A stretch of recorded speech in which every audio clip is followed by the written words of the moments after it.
welcome back.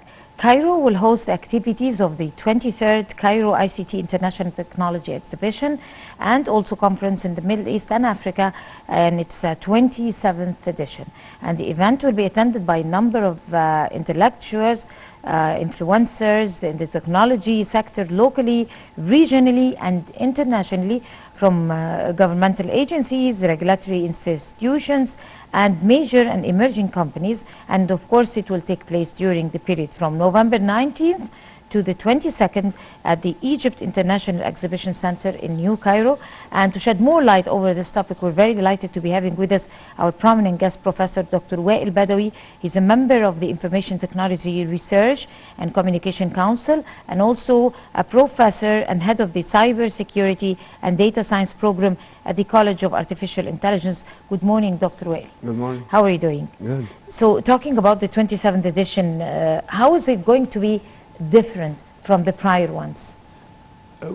It will be different because the new development, in particularly artificial intelligence and cyber security and cyber attacks, it will emphasize that the new vendors will come with these new technologies. So we expect that we will go there and we'll see new applications, new hardware. Right now there are new hardware which is uses AI or artificial intelligence chips.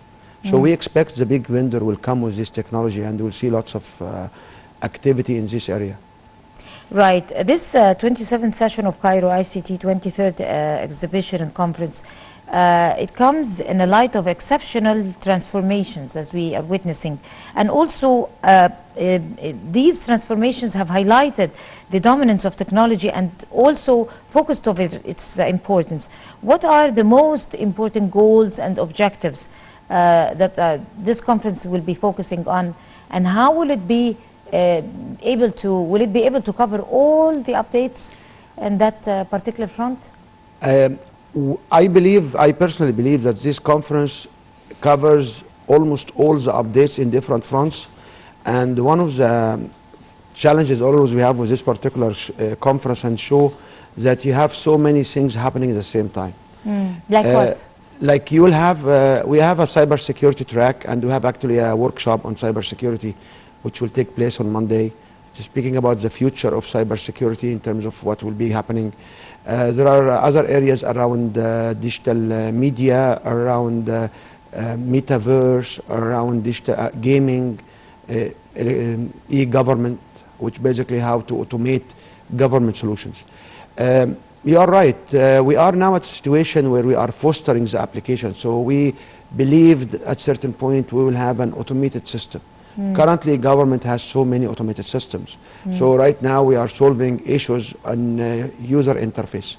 This conference and this show has lots of vendors, and the major vendors, in particularly with His Highness our President Sisi attending the opening. Almost all vendors will come within this region and demonstrate the latest, greatest technology they have. So for us, it's a big opportunity, and we usually take our students to this show to demonstrate to them what they can see in the marketplace, what they can see in the future.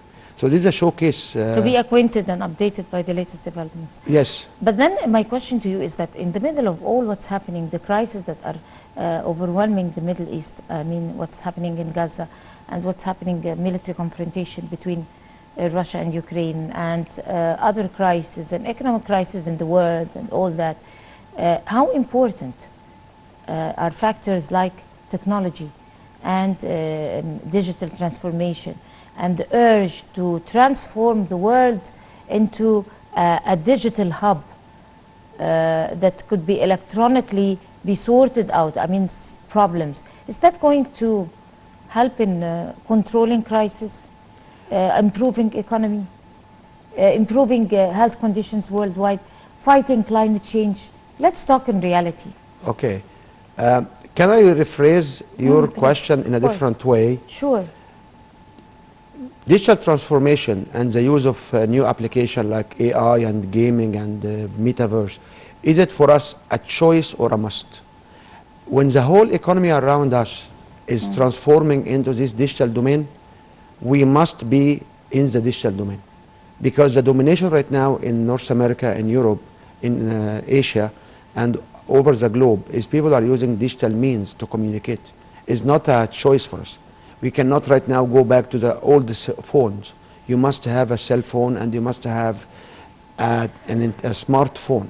So it will, the short answer for your long question, yes, it will help our economy, because if we want to develop new generation, new companies, new products, significant piece of it will be digital.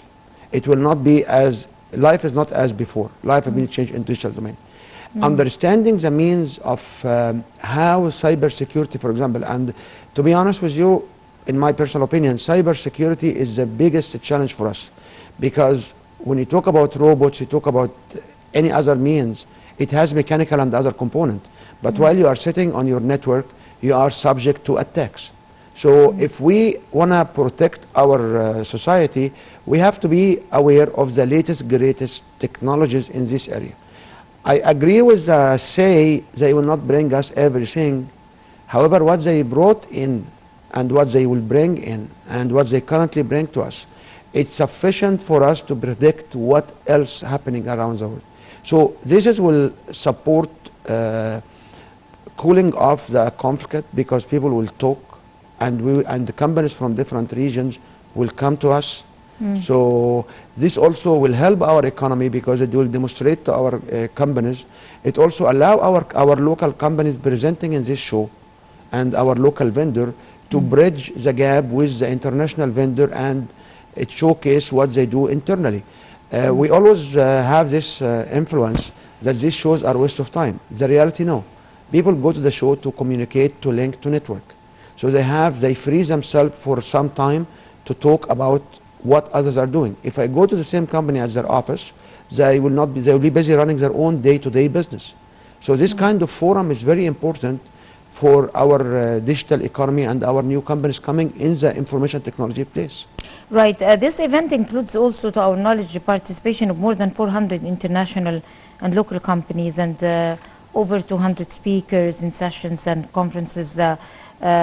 That is going to happen throughout 4 days, 4 working days. So if you like to elaborate, how is it going to come out to the attendees, and what type of updates is going to present for people who are eager to find out the latest about technology? Usually they publish a schedule and a floor plan for the expo and a schedule for the talks, and they usually are by concentration. So you'll find different concentration where they set companies in the same business domain near to each other. The issue is the number of parallel sessions, because we would love to hear so many speakers. So basically we cannot attend 2 or 3 sessions in parallel. So one of the biggest challenge for us is to set up a schedule. So we urge anyone is planning to go is to start today on their website and start to schedule what kind of talks they are interested in.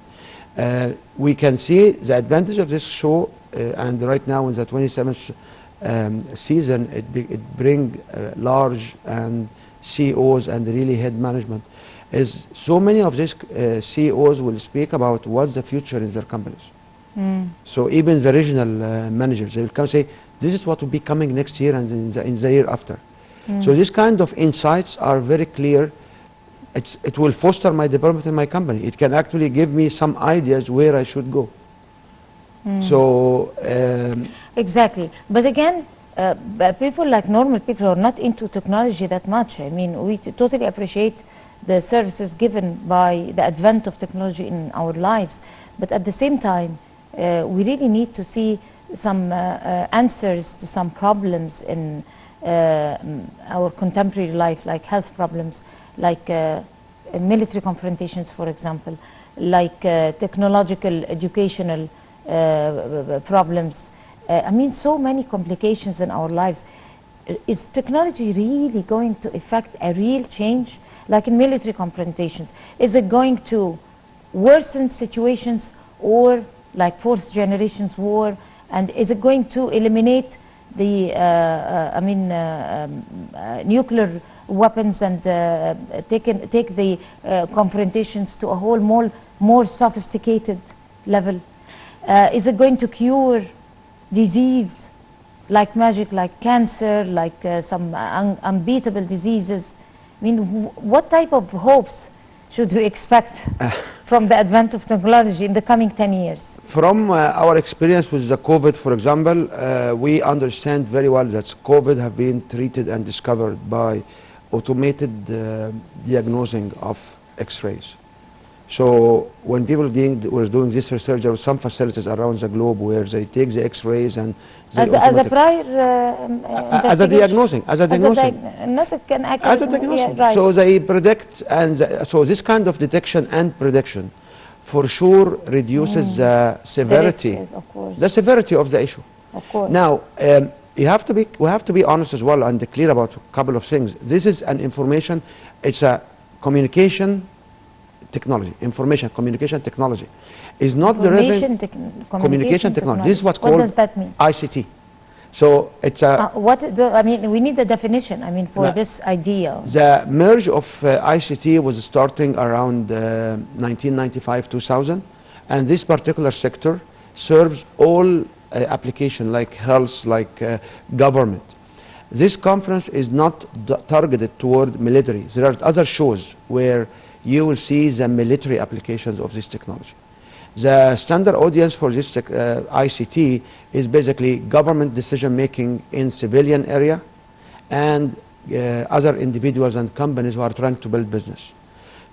However, at the end of the day, if you have a technology which can predict and can communicate and can advertise, this technology will cool off anybody who has bad attention, because we can predict and we can make caveat for what they do.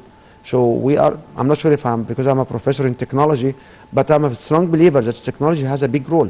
And if you want to talk about the current conflict, you will see there are lots of unmanned vehicles, there are lots of unmanned aircraft, there are lots of unmanned boats which carry weapons and do damage to other people and explode in some other areas. Exactly. Majority of the technology about night vision are artificial intelligence, machine learning technologies. But this encourages more chances for aggression. I mean, that is going to have a negative effect over the tool lives is a of tool. people. The tool is a tool. You have a match or a lighter.